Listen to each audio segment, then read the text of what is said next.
दुनिया में सबसे बड़ा हथियार तुम्हारी आत्मविश्वास है, तुम्हारा कॉन्फिडेंस है। और आत्मविश्वास की सबसे बड़ी निशानी होती है तुम्हारी बॉडी लैंग्वेज, तुम्हारा हाव भाव।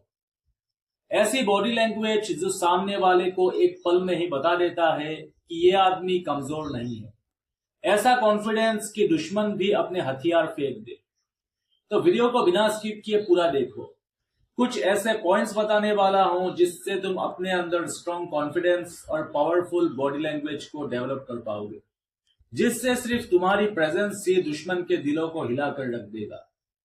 अपने बॉडी लैंग्वेज को स्ट्रॉन्ग बनाने के लिए तुम्हें अपनी पोस्चर्स को स्ट्रॉन्ग करना होगा। तुम्हारी बॉडी पोस्चर्स ही साबित करता है कि तुम क्या हो। तुम अगर सीधे, मजबूत और कंधे को पीछे करके खड़े होते हो तो ऐसा दिखता है कि तुम निडर हो, तुम कॉन्फिडेंट हो।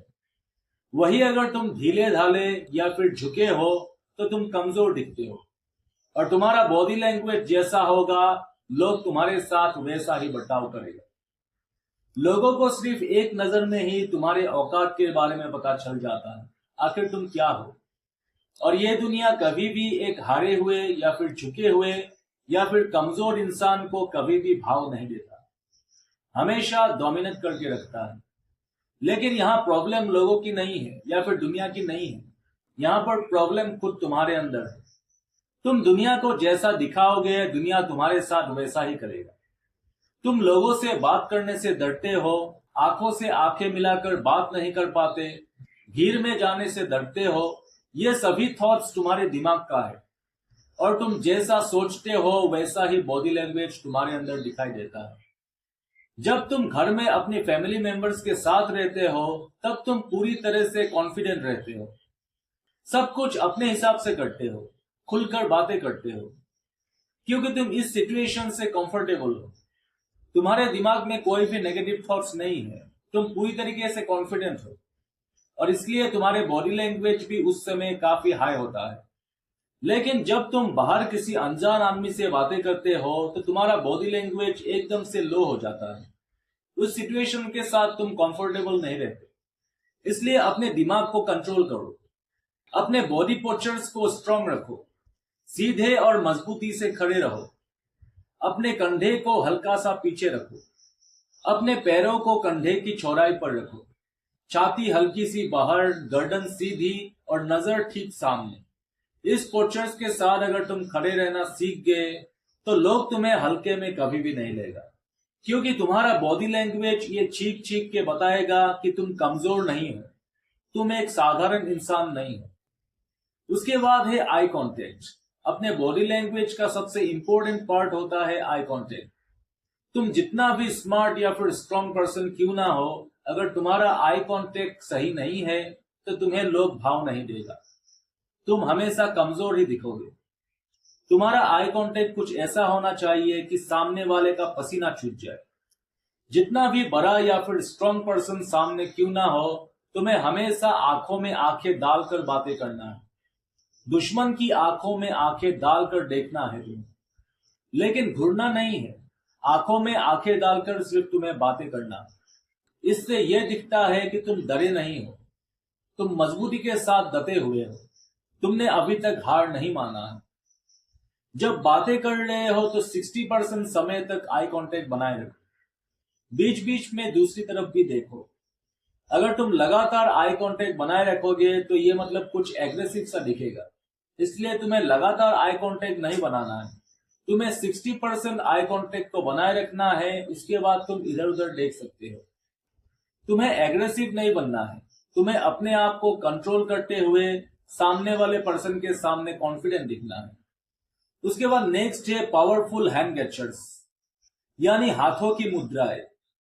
जब हम बातें करते हैं तो अपने बातों को मजबूती से रखने के लिए या फिर अपने बातों को सहज तरीके से समझाने के लिए हम अपने हाथों का इस्तेमाल करते हैं। और एक इंसान की कमजोरियां, नर्वसनेस या फिर नेगेटिविटी उनके हाथों की हाव भाव से ही पता चल जाता है। बार बार मुट्ठी बंद करना, अपने हाथों को छिपाना या फिर बार बार बालों को या फिर चेहरों को छूते रहना, यह नर्वसनेस या फिर कमजोर लोगों की निशानी होती है। अगर तुम आत्मविश्वासी, साहसी, निडर या फिर ताकतवर दिखना चाहते हो तो अपने हाथों को खुला रखो। हाथों की गति को नियंत्रित करो और हर इशारा सोच समझ कर दो, ताकि सामने वाला तुम्हारे हाव भाव को देखकर तुम्हें हल्के में ना ले। उसके बाद नेक्स्ट है walk like a leader not follower. आपका चाल देखकर ही लोग अंदाजा लगा लेते हैं कि आप लीडर है या फिर फॉलोअर। जब भी चलो तुम्हारी हर चाल सीधी और स्थिर होनी चाहिए। कदमों की आवाज सुनाई देनी चाहिए, लेकिन दिखावे के लिए नहीं, नॉर्मल और कंफर्टेबल तरीके से। कोई भी जल्दबाजी नहीं, हर कदम सोचा समझा। जब आप किसी कमरे में दाखिल होते हो तो लोगों को ऐसा लगना चाहिए कि कोई खास आया हुआ है। उसके बाद नेक्स्ट है फेशियल एक्सप्रेशन। चेहरा जो सबसे ज्यादा पढ़े जाने वाला हिस्सा होता है। जब भी हम किसी को देखते हैं तो सबसे पहले हमारी नजर चेहरे पर ही जाती है, और चेहरे से ही हम किसी भी इंसान की मन की स्थिति को आसानी से जान सकते हैं। आखिर वो इंसान खुश है या फिर दुखी है या फिर गुस्से में है। डरे हुए चेहरे से कभी भी कॉन्फिडेंस नहीं झलकता। चेहरे पर एक हल्की सी मुस्कान रखो, चेहरा शांत दिखाई दे, और गुस्सा नहीं लेकिन गंभीर होनी चाहिए। याद रखो कि कम बोलने वाला इंसान ज्यादा खतरनाक लगता है, आखिर उसकी आंखें और चेहरे पर अगर गंभीरता हो। जब तुम अंदर से शांत रहते हो तो तुम्हारे हाव भाव अपने आप ही प्रभावशाली हो जाते हैं। तो देखो, दुश्मन को हराने के लिए बस इतना ही काफी होता है कि तुम निडर होकर दुश्मन के सामने खड़े हो जाओ। अपना बॉडी लैंग्वेज ऐसा बनाओ कि अगर तुम्हारा साया भी किसी को दिखाई दे तो उसकी दिल की धड़कन बढ़ जाए। याद रखो कि दुश्मन कभी भी तुम्हारी बातों से नहीं डरता। डरता है तो सिर्फ तुम्हारे कॉन्फिडेंस या फिर बॉडी लैंग्वेज से। तुम्हें ज्यादा बोलने की जरूरत नहीं है। बॉडी लैंग्वेज को ऐसा रखो कि तुम्हारे बॉडी लैंग्वेज ही तुम्हारे बारे में सब कुछ बता दे। तो उम्मीद है ये वीडियो आप लोगों को अच्छा लगा होगा, और अगर वीडियो अच्छा लगा हो तो मेरे चैनल को फॉलो कर लीजिएगा और लाइक बटन पर भी लाइक कर दीजिए।